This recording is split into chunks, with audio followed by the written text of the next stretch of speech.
जय हिंद बच्चों, कैसे हैं आप सब। आज हम कक्षा 7 के सामाजिक एवं राजनीतिक व्यवस्था 2 को पढ़ेंगे। इसमें अध्याय 6 में है बाजार। तो जैसे कि बाजार या मार्केट, इस शब्द से आप सभी वाकिफ हैं, सभी बच्चे जानते हैं कि बाजार क्या होता है और आप बाजार जाते भी होंगे। तो हम अपनी आवश्यकताओं की दैनिक जीवन में उपयोग में आने वाली वस्तुओं को क्या करते हैं, कहाँ से खरीदते हैं? बाजार से खरीदते हैं। और इनमें से अधिकांश वस्तुएं हमें बाजार से प्राप्त होती है। तो चाहे कोई भी चीज हो, चावल हो, आटा हो, दाल हो, सब्जियां हो, कपड़े हो, इलेक्ट्रॉनिक के सामान हो और बाकी जितने भी सामान हैं उनको खरीदने के लिए हमें कहाँ जाना पड़ता है? बाजार में। तो हमारी ये सारी वस्तुओं की जो आवश्यकता है, इसकी पूर्ति कौन करता है? बाजार करता है। तो इस अध्याय में हम बाजार के प्रकार, बाजार में वस्तुओं की आपूर्ति तथा बाजार एवं बचत के महत्व को भी समझने का प्रयास करेंगे। देखिए यहाँ जो चित्र दिख रहा है, इसमें क्या है? बाजार के चित्र हैं। तो हम इन सामानों के लिए बाजार जाते हैं, जैसे इलेक्ट्रॉनिक सामान, सजाने के सामान, खाने के सामान और अपने दैनिक उपयोग के सारे सामान। सुबह उठने से ब्रश करने से लेकर जो हमारा पेस्ट होता है उसको लेकर नाश्ता में जो लेते हैं वे सारी चीज़ें, हमारे कपड़े, हमारे खाने की चीज़ें, सब्जियां और बाकी जितने भी हमारे उपयोग में चीज़ें हैं, सारी चीज़ें हम कहाँ से प्राप्त करते हैं? बाजार से। तो आप भी इसकी सूची बना लीजिए कि आप बाजार से किन किन वस्तुओं को खरीदते हैं। अब देखते हैं बाजार के प्रकार।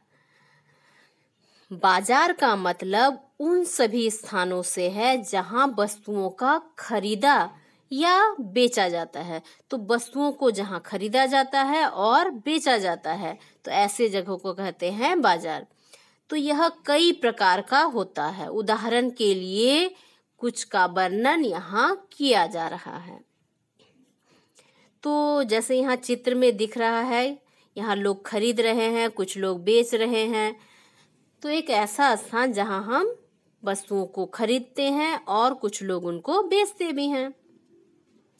साप्ताहिक बाजार, यह बाजार किसी निश्चित स्थान पर सप्ताह में 1 या 2 दिन लगता है। इस साप्ताहिक बाजार में स्थायी दुकानें नहीं होती है। विक्रेता दिन में दुकान लगाते हैं और शाम होने पर समेट लेते हैं और अगले दिन वे अपनी दुकानें किसी और जगह पर लगाते हैं। तो यही हो गया साप्ताहिक बाजार, जो सप्ताह में 1 दिन या फिर 2 दिन लगता है। और ये जो बाजार लगता है, इसमें कोई भी स्थायी या परमानेंट दुकान नहीं होती है। इसमें ऐसे दुकान लगते हैं जो सुबह तो लगते हैं और शाम होते होते वे लोग अपना सामान समेटकर कहीं दूसरी जगह लगाते हैं। तो इस तरह से साप्ताहिक बाजार में हमें बहुत सारी चीजें बिकती हुई दिख जाएंगी, जैसे सब्जियां, अनाज, कपड़े, किराने के सामान, बर्तन, ये सारी चीजें हमें साप्ताहिक बाजार में दिख जाएंगे। और ये जो चीजें हैं, इसको हम वहां से खरीदते हैं। जैसे यहाँ दिख रहा है साप्ताहिक बाजार का दृश्य। सप्ताह में 1 दिन बाजार लगता है, उसमें सारे लोग आते हैं और अपने पूरे सप्ताह की आवश्यक वस्तुएं ले जाते हैं। तो शहरों में तो प्रतिदिन बाजार लगता है, लेकिन जो सुदूर ग्रामीण क्षेत्र हैं, वैसे जगहों में सप्ताह में कभी कभी कोई दिन फिक्स रहता है और उसी दिन पर बाजार लगते हैं।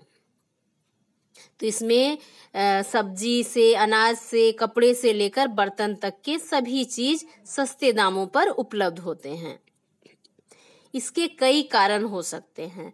तो इस प्रकार के, पहला कारण क्या? इस प्रकार के बाजार में स्थायी दुकानें नहीं होती है, अतः दुकानदार को दुकान का किराया नहीं देना पड़ता है।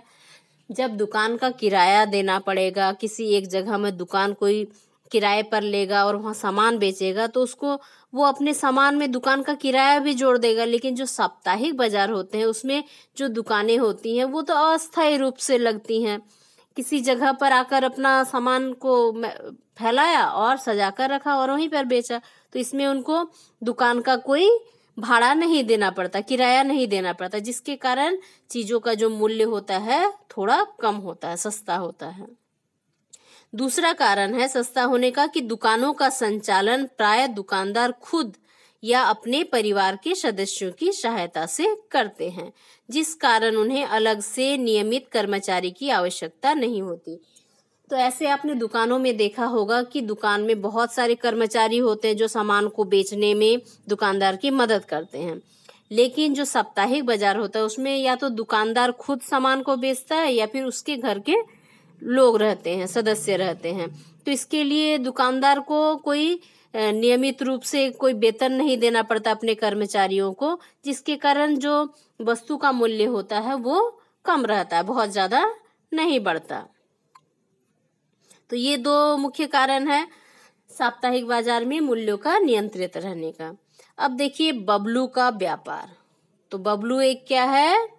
साप्ताहिक बाजार का एक छोटा व्यापारी है। यह है बबलू। वह शहर के एक बड़े व्यवसायी से कपड़े खरीदता है और साप्ताहिक बाजारों में बेचता है। देखिए कपड़े की तह लगी है, तो ये क्या करता है, एक बड़े व्यवसायी से कपड़े खरीदता है और जहां जहां साप्ताहिक बाजार लगता है, हाट लगता है, वहां जाकर उसको बेचता है। बबलू और दूसरे व्यापारी किराए की एक मिनी वैन से आते जाते हैं।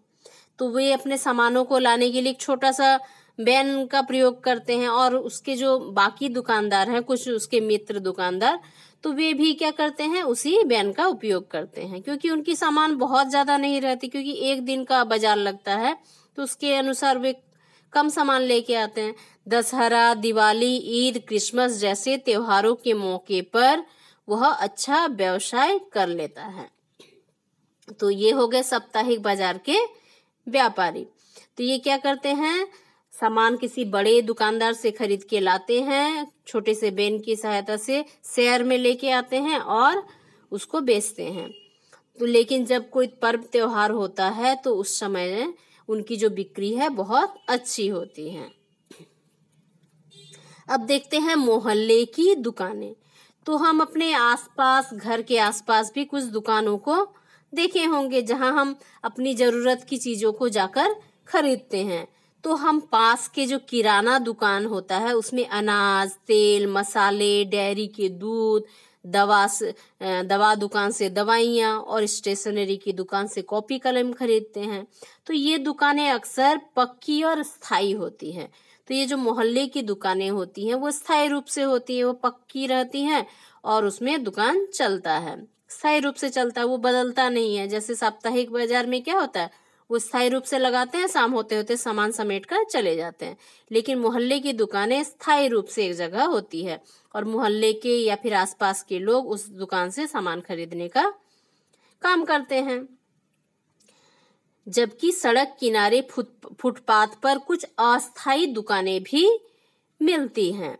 तो कुछ दुकानें जैसे दवा की दुकान हो गए, किराने की दुकान, तो ये सब क्या है, पक्के दुकान रहते हैं। ये हो गए स्थायी दुकान जो एक ही जगह पर रहते हैं। लेकिन सड़क के किनारे भी आपने देखा होगा कि फुटपाथ पर भी कुछ लोग सामान बेचते हैं। तो वो ये स्थायी रूप से सामान बेचते हैं, उनका कोई दुकान वुकान नहीं रहता, बस वह अपने चीजों को फैलाकर एक पॉलीथीन के ऊपर या फिर इस तरह से अपने चीजों को फैलाकर बेचते हैं। तो ये जो दुकानदार होते हैं ये अस्थायी दुकानदार होते हैं, अस्थायी दुकानें भी होती है, ये कोई बना बनाया दुकान नहीं रहता है। उदाहरण के लिए ले सकते हैं कि सब्जियों के जो छोटे दुकानदार हैं, फल बेचने वाले हैं या फिर मैकेनिक हैं जो गाड़ियों को ठीक करते हैं, और लोगों के जो दाढ़ी वगैरह बनाने के लिए जो नाई होते हैं या फिर जूता मरम्मत करने वाले जो होते हैं मोची, तो ये सारे लोग क्या करते हैं, सड़कों के किनारे फुटपाथ पर ही बैठ जाते हैं और उनका जो दुकान होता है वो भी स्थायी होता है और अपनी दुकानें वे सड़क के किनारे ही लगा लेते हैं। ये हो गया अस्थायी दुकानदार जो किसी पक्के मकान में अपना दुकान नहीं करते हैं। पड़ोस की दुकानों का अलग महत्व होता है। ये दुकानें सप्ताह के किसी दिन खुली रहती है और सामान्यतः दुकानदार और खरीदार एक दूसरे से परिचित होते हैं। तो किसी एक दिन फिक्स होता है जिस दिन दुकान शायद बंद हो, लेकिन बाकी दिन ये दुकानें खुली रहती हैं। और इसमें जो दुकानदार होता है और जो खरीदार होता है वे एक दूसरे से परिचित होते हैं, क्योंकि ये पड़ोस के होते हैं, मोहल्ले के होते हैं। और ऐसा आपके साथ भी होता होगा कि आपके आसपास जो दुकानदार हैं वे आपको पहचानते होंगे, क्योंकि आप वहीं से जाकर अपने सामान को खरीदते हैं।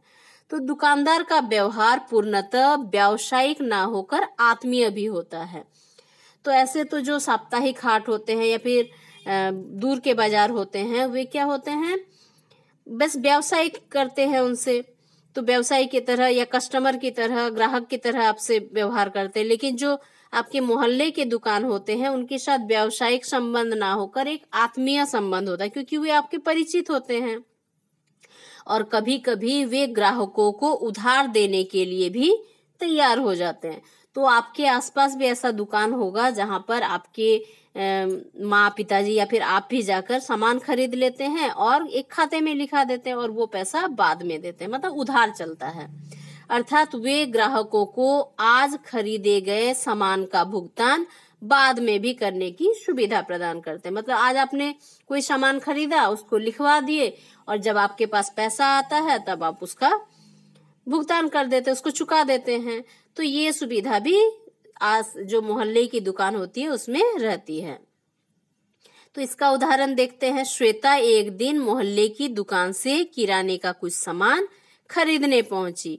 वह इस दुकान पर अक्सर खरीदारी के लिए जाती है, क्योंकि उसके मोहल्ले की दुकान है। श्वेता दुकान पहुंचकर दुकान मालिकिन को जरूरत के सामान की सूची लिखवा देती है। तो वो लिखवा देती कि हमको ये सामान चाहिए। तो जो मालकिन है वो सारे सामानों का लिस्ट एक कागज में लिख लेती है।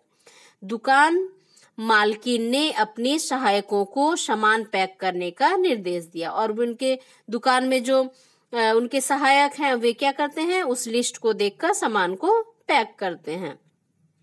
इस बीच श्वेता चारों तरफ नजर दौड़ा रही थी और दुकान के सेल्फ पर अलग अलग जो ब्रांड के साबुन, शैम्पू और पाउडर, तेल आदि रखे हुए थे और फर्श पर अनाज के बोरे भी रखे हुए थे। तो ऐसा आपको साधारणतः सभी दुकानों में दिखता होगा। किराने की दुकान में, आप भी अपने मोहल्ले की दुकान में जाते हैं तो ये दृश्य जरूर दिखता होगा। शोकेस जैसा रेक बना रहता है, उसमें अलग अलग ब्रांड के सामान रखे रहते हैं, जिससे कि आप आसानी से उसको देखकर चुन भी सकते हैं।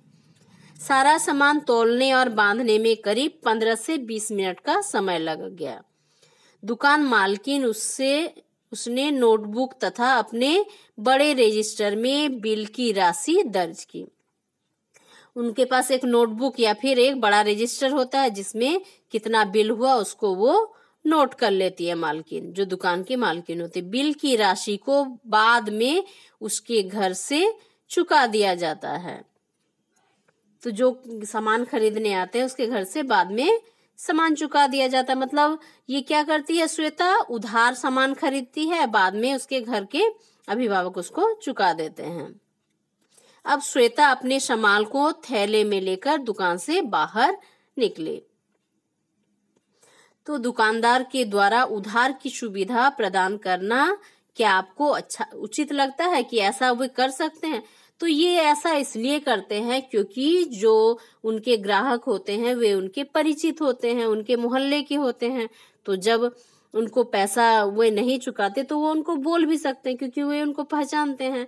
तो और हमेशा हमारे पास पैसा उपलब्ध नहीं रहता, इसीलिए कभी कभी हमको उधार भी लेना पड़ता है। और जब हमारे पास पैसे आ जाते हैं तब हम उस उधार को चुका देते हैं। इसलिए दुकानदार को उधार देना भी उचित है। अब है शॉपिंग मॉल और कॉम्प्लेक्स। जो शॉपिंग कॉम्प्लेक्स या फिर मॉल है, जैसा इस चित्र में दिख रहा है, ऐसे बड़े बड़े शहरों में इस तरह के शॉपिंग कॉम्प्लेक्स या मॉल आपको देखने को मिल जाएंगे। शहरों में एक ही स्थान पर एक साथ कई तरह की दुकानें होती हैं जिनका स्वरूप बाजार जैसा होता है।